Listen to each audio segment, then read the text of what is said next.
अस्सलाम वालेकुम dear students. उम्मीद करता हूँ अल्लाह ताला के करम रहमत और फजल से आप सब ठीक होंगे।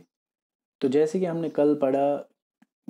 कि कस्टमर का जो ऑर्डर होता है गुड्स के लिए वो कैसे प्रोसेस होता है, ठीक है। तो वो हमारा यूनिट थर्ड का पहला सेशन था। आज हम दूसरा सेशन स्टार्ट कर लेंगे जिसका नाम है प्रोक्योरिंग सप्लाईज, ठीक है। चलिए स्टार्ट करते हैं।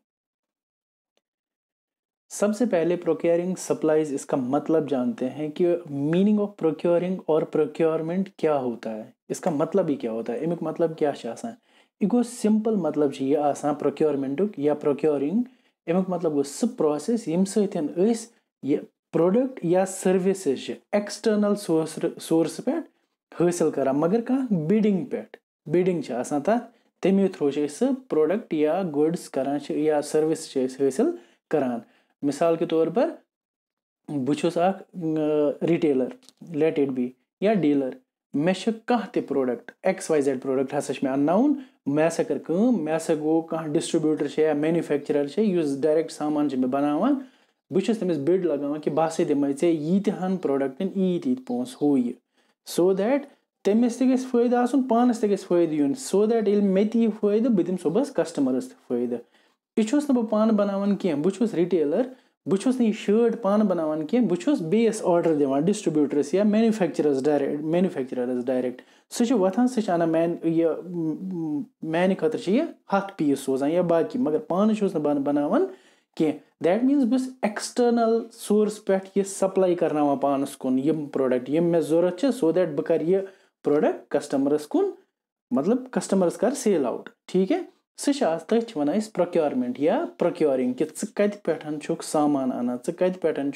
प्रोडक्ट्स या सर्विस अना पानस खतर सो दैट तम पे हेक सेल कर कस्टमरस, ठीक तथ वन प्रोक्योरमेंट, ठीक है। तो अब आगे क्या जानते हैं हम इसके बारे में कि ये सोर्सेज क्या क्या होती है, किस टाइप की होती है, कौन सी सोर्सेज होती है कि यम कत पे यह सामान अना मतलब अमिक कम कस्म यम सोर्सिक, ठीक है। चलो वो नेक्स्ट स्लाइड। युस सोर्स ये पे सामान ये पे रिटेलर सामान अनान तम अमूमन दो टाइपिक क्या दो टाइपिक क्या क्या टाइप अख इंटरनल सोर्स बेक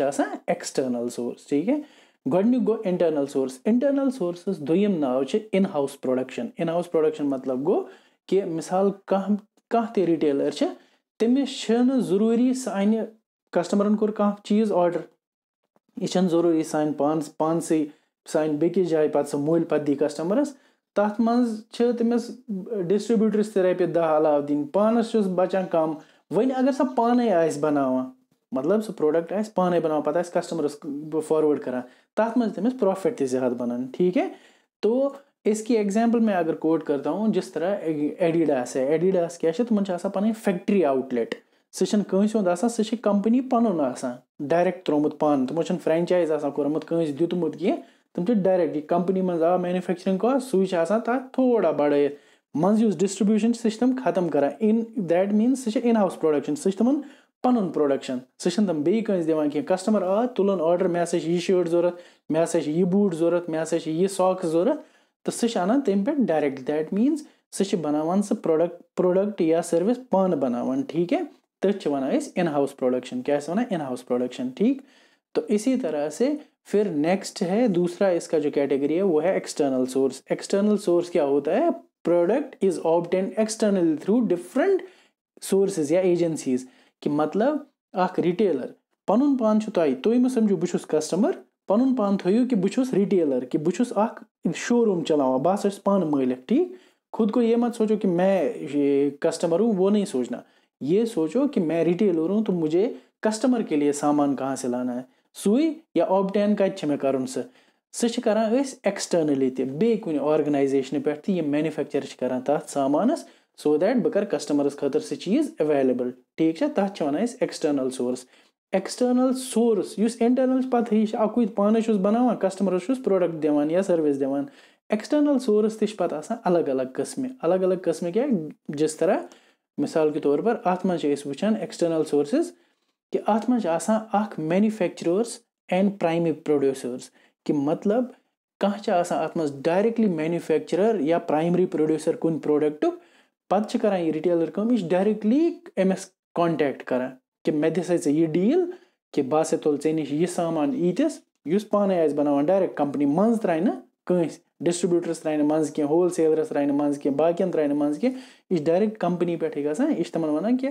मे हसा गसन यम प्रोडक्ट यी तुम हेकवा मे यम सप्लाई करित यम टाइमस पे तो कंपनी वन तमिस या मैन्युफैक्चरिंग कंपनी या प्राइमरी प्रोड्यूसर गो युस पाने बनाए गोडनेथी तम वन अमिस डायरेक्टली अहन सा करो ये टाइमस पे अवेलेबिलिटी यम प्रोडक्टन हज या सर्विसन हज मिसाल के तौर पर तुम वन बह एग्जाम्पल यूरिया खाद आसो तुम वुचमत यूरिया खाद बनावान इफ्को ठीक तो ब्याक बनावान ब्याक यूरिया खाद गई चंबल वालन हज ठीक हम दोनवे यूरिया दोनवे खाद त्रावान जमीनस मज ठीक वन वोथुस बह हसा रिटेलर बह गोस इफ्को वालन बह हसा गोस चंबल वालन मे वोन दोनवेन अगर बह तुह नश खाद त्रोर 100 तुल चंबल वालन वोनम खाद त्रोर 100 युस मे दोयो मज असल डील दी मे तथ सत फायदे बह तुल तमसी नश सामान सह तुल तो अन बह पन्नस स्टोरस मज पत कर बह कस्टमरस हवाल कित कन आस मे कत रेट्स पे करन तथ वनान प्रोक्योरिंग सप्लाईज तथ वनान प्रोक्योरमेंट मे ओन कंपनी नश सह मगर यतस कुछ टाइप एक्सटर्नल बह पान बनावान सह खाद कह सह बनावान एक्सटर्नल एजेंसी एक्सटर्नल मैन्युफैक्चरर या प्राइमरी प्रोड्यूसर तस वनान तो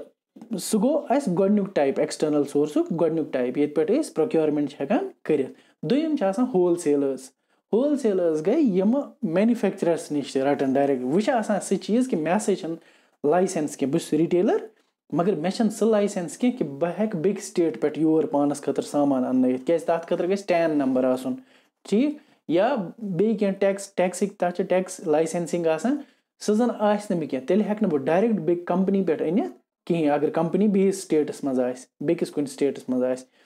तम खतर क्या करान बह करान होलसेलर सत कनेक्ट कि मिसाल के तौर पर बह हसा कुपवार रोजान बह बारामूला रोजान बारामूला पे मे सामान जरूरत पानस किस बह करान श्रीनगर होलसेलर कस फोन ऐ दिख मे ईतिस पे यह सामान बह मगर अक्सी सत कांटेक्ट करान कह बह करान 5-10 होलसेलरन सत कांटेक्ट युस मे असल बिड दी युस मे असल रेट दी बह तुल तते पे सह सामान अन पन्नस स्टोरस पत कर कस्टमरस कुन फॉरवर्ड ठीक तो वो होते हैं होलसेलर तत बह प्रोक्योर करान ठीक सामान बह ऑब्टेन करान तते पे प्रोक्योरमेंट या ऑब्टेनिंग या बाइंग खरीदारी करान ठीक है तम पे ब्याक टाइप इम्पोर्टर्स कुछ इम्पोर्टर्स कत मन जरूरत मोस्टली इम्पोर्टर्स जरूरत कि युस सामान बे कुन कंट्री पे अन्नावान प्रोडक्ट या सर्विस कोई और कंट्री से हम मंगवाते हैं मिसाल के तौर पर तुम आसो वुचमुत ये कत तुम लकड़ी हंद दुकान वुचमित वारिया लकड़न हंद डिपू ये तुम जर्मन पेनलिंग आज रेडीमेड पेनलिंग कमरन खतर सह ये तथ वन रिटेल शॉप